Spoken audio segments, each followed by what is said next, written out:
Ya, selamat pagi. Cek. Ya, kepada seluruh anak kami dimanapun saja berada. Khususnya anak kami kelas 11. Ya, semoga tetap sehat.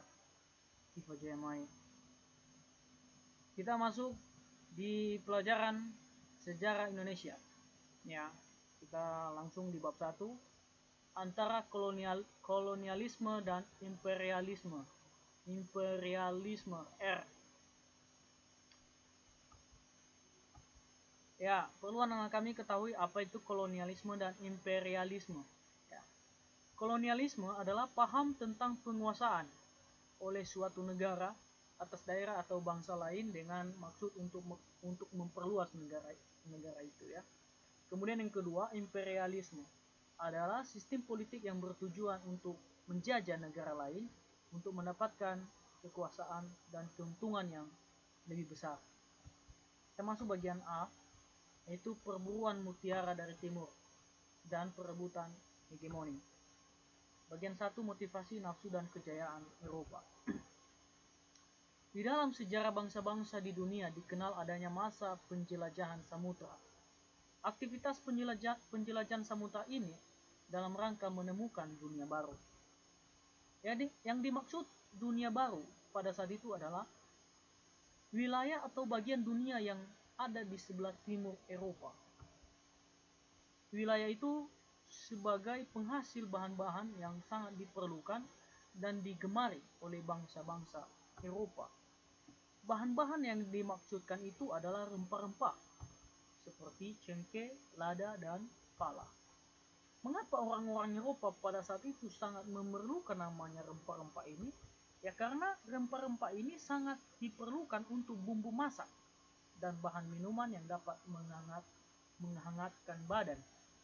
Nah, hal ini cocok untuk orang-orang Eropa yang tinggal di daerah dingin pada saat itu. Kemudian kedua, petualangan, penjelajahan, dan perebutan hegemoni. Bertahun-tahun lamanya Laut Tengah menjadi pusat perdagangan internasional antara para pedagang dari barat dan timur.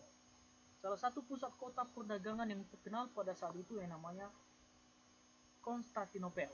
Di sana perdagangan batu mulia, emas, perak, gading, sutra, dan juga yang terpenting rempah-rempah diperjualbelikan di sana.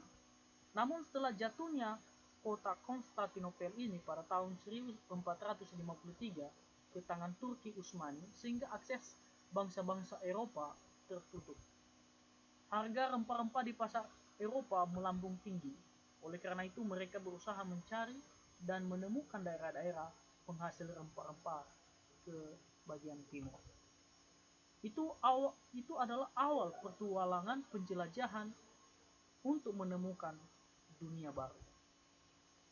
Portugis dan Spanyol sebagai pelopor pelayaran dan penjelajahan samudra, kemudian menyusul Belanda dan Inggris. Tujuan lain melakukan petualangan dan pelayaran samudra adalah ada 3 sini. Yang pertama, goal, yaitu memburu kekayaan dan keuntungan dengan mencari dan mengumpulkan emas, perak, dan bahan tambang serta bahan-bahan lain yang sangat berharga. Kemudian kedua, yaitu glory, itu memburu kejayaan, superioritas, dan kekuasaan.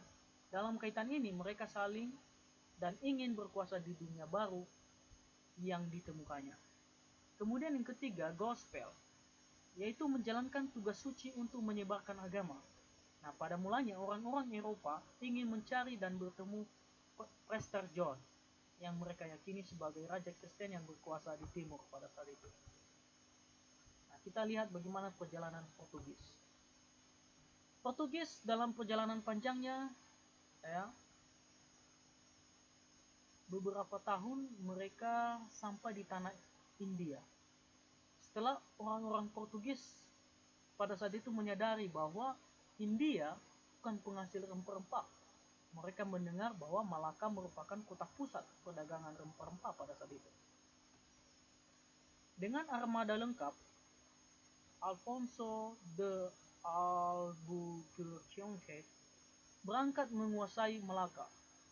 Nah, pada tahun 1511, armada Portugis memasuki Kepulauan Nusantara. Yang kedua, Spanyol. Orang-orang Spanyol yang diperkasai Christopher Columbus merencanakan melakukan penjelajahan untuk menemukan tanah penghasil rempah-rempah. Atas dasar keyakinan bahwa bumi itu bulat, maka Christopher Columbus dengan rombongannya bertolak dari Spanyol berlayar menuju arah barat. Columbus berhasil mendarat di pantai bagian Kepulauan Bahama. Tempat mendarat Columbus ini dinamakan San Salvador. Berikutnya rombongan Columbus kembali berlayar dan mendarat di Haiti. Merasa berhasil, maka rombongannya kembali ke Spanyol untuk melapor kepada Ratu Isabella pada saat itu. Bahkan diakui sampai sekarang bahwa dengan keberhasilannya Christopher Columbus mendarat di Haiti, dia diakui sebagai penemu daerah baru, yaitu benua Amerika. Keberhasilan pelayaran Columbus menemukan daerah baru mendorong para pelaut yang lain untuk melanjutkan penjelajahan, apalagi Columbus belum berhasil menemukan daerah penghasil rempah-rempah.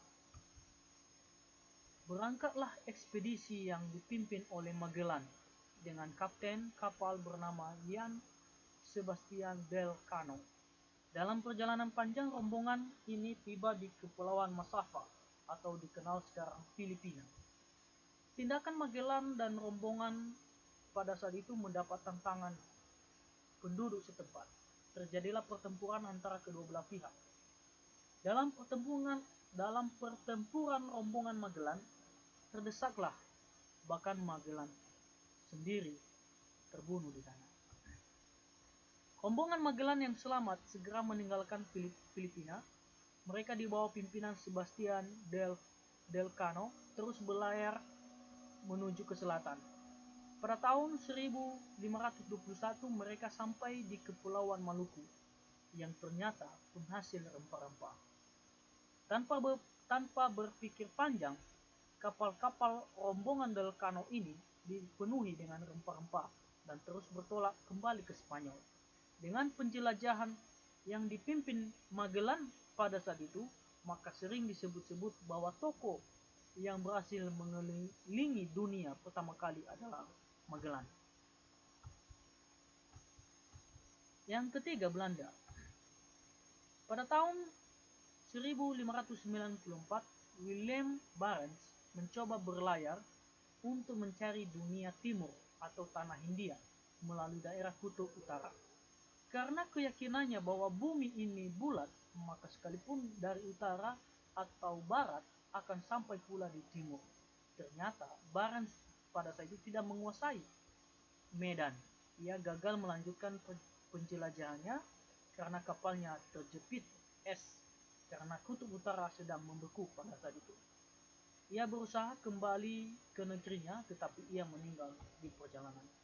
Pada tahun 1595, pelaut Belanda yang lain bernama Cornelius de Houtman dan Peter de Keyser memulai pelayaran. Kedua pelaut ini bersama armadanya dengan kekuatan 4 kapal dan 249 awak kapal beserta 64 pucuk meriam melakukan pelayaran ke daerah penghasil rempah-rempah.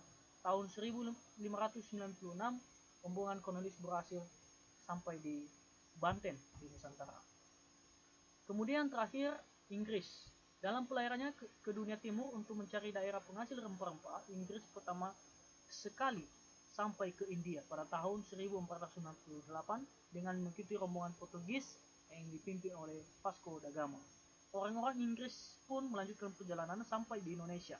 Pertama kali sampai Indonesia di Nusantara tahun 1579 dipimpin oleh Francis Drake dan Thomas Cavendish. Ya, demikian materi kita pada saat ini untuk sejarah Indonesia. Minggu depan akan kita lanjutkan. Selamat pagi, salam sehat.